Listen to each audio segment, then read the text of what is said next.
Son moitas as novidades que deparará o Festival Internacional de Arpa de Noia nesta 9ª edición que pasa de 3 a 5 días.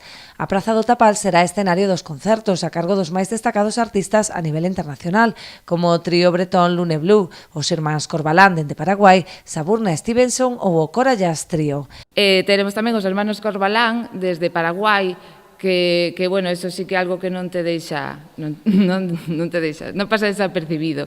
Son dous irmáns con arpa paraguaya, evidentemente, que é unha técnica que xa, bueno, non a usa moita xente, con unha técnica semitonal así moi curiosa, e bueno, un espectáculo grandioso. Son un dúo, pero, bueno, dan por moitas máis, a verdade que é unha maravilla.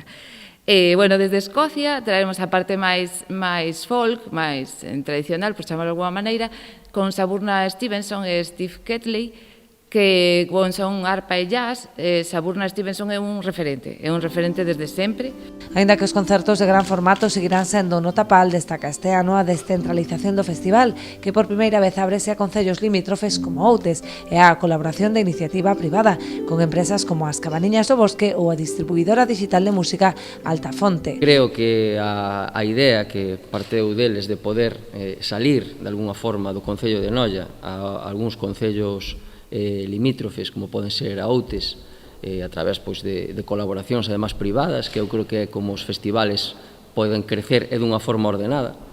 Creo que hai que agradecelo, sobre todo a profesionales que se van a involucrar en este sentido. Ademais de aumentar os días de celebración e o número de artistas convidados, incrementanse tamén as actividades complementarias que rodean o festival, como un obradoiro de construción de arpas, a reunión das escolas de arpas de Galicia, a foliada de Benvida ou o concurso internacional de composición para arpa e orquestra. Un premio internacional de composición para arpa e orquestra.